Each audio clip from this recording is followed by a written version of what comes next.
ಕಾಲ್ತುಳಿತ ದುರಂತದ ಬಗ್ಗೆ ಸಿಐಡಿ ಅಧಿಕಾರಿಗಳು ತನಿಖೆಗಿಳಿದಿದ್ದು ಇವತ್ತೇ ಸ್ಟೇಡಿಯಂಗೂ ಕೂಡ ಭೇಟಿ ಕೊಟ್ಟಿದ್ದಾರೆ. ಇನ್ನು ಮೃತರ ಕುಟುಂಬಕ್ಕೆ ಪರಿಹಾರ ಮೊತ್ತವನ್ನು ಸರ್ಕಾರ 25 ಲಕ್ಷಕ್ಕೆ ಏರಿಕೆ ಮಾಡಿದೆ. ಈ ಮೂಲಕ ಮೃತರ ಕುಟುಂಬಗಳಿಗೆ ತಲಾ 40 ಲಕ್ಷ ಸಿಗಲಿದೆ. ಕಾಲ್ತುಳಿತ ದುರಂತ ತನಿಖೆಗಿಳಿದ ಸಿಐಡಿ ತಂಡ. ಕಬ್ಬನ್ ಪಾರ್ಕ್ ಪೊಲೀಸರಿಂದ ಫೈಲ್ ಹಸ್ತಾಂತರ. ಚಿನ್ನಸ್ವಾಮಿ ಸ್ಟೇಡಿಯಂ ಬಳಿ ಕಾಲ್ತುಳಿತ ಪ್ರಕರಣದ ತನಿಖೆಗೆ ಸಿಐಡಿ ಎಂಟ್ರಿ ಕೊಟ್ಟಿದೆ. ಸಿಐಡಿಯ ವಿಶೇಷ ವಿಚಾರಣಾ ತಂಡದ ಎಸ್ಪಿ ಶುಭಾನ್ವಿತಾ ತನಿಖೆಯ ನೇತೃತ್ವ ವಹಿಸಿದ್ದಾರೆ ಎಂದು ಕಬ್ಬನ್ ಪಾರ್ಕ್ ಠಾಣಾ ಇನ್ಸ್ಪೆಕ್ಟರ್ ಕೆಬಿ ರವಿ ಸಿಐಡಿ ತಂಡಕ್ಕೆ ಕೇಸ್ ಫೈಲ್ ಹಸ್ತಾಂತರಿಸಿದ್ರು. ಫೈಲ್ ಜೊತೆ ಸಿಐಡಿ ತಂಡ ಸೀದಾ ಸ್ಟೇಡಿಯಂಗೆ ಭೇಟಿ ಕೊಟ್ಟಿದೆ.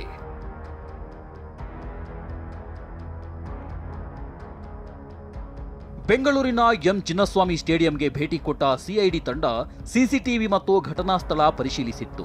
ಬಳಿಕ ಕೆಎಸ್ಸಿಎ ಅಧ್ಯಕ್ಷ ಸಿಬ್ಬಂದಿ ಬಳಿ ಮಾಹಿತಿ ಸಂಗ್ರಹಿಸಿದ್ದಾರೆ. ಮಧ್ಯಾಹ್ನ ಕೆಎಸ್ಸಿಎ ಅಧ್ಯಕ್ಷ ರಘುರಾಮ್ ಭಟ್ ಘಟನೆ ಸಂಬಂಧ ಪದಾಧಿಕಾರಿಗಳ ಜೊತೆ ಸಭೆ ನಡೆಸಿದ್ರು.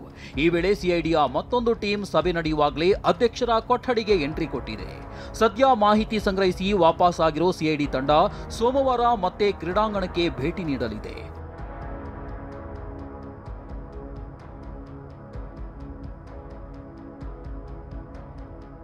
ಆರೋಪಿಗಳನ್ನ ಕಸ್ಟಡಿಗೆ ಕೇಳಲು ಸಿಐಡಿ ಅಧಿಕಾರಿಗಳು ಸಿದ್ಧತೆ.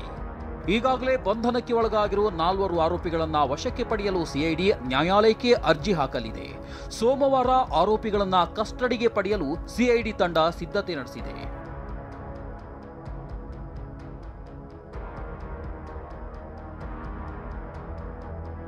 ಪರಿಹಾರ ಮೊತ್ತ 25 ಲಕ್ಷಕ್ಕೆ ಏರಿಸಿದ ಸರ್ಕಾರ. ಮೃತರ ಕುಟುಂಬಗಳಿಗೆ ಸಿಗಲಿದೆ ತಲಾ 40 ಲಕ್ಷ.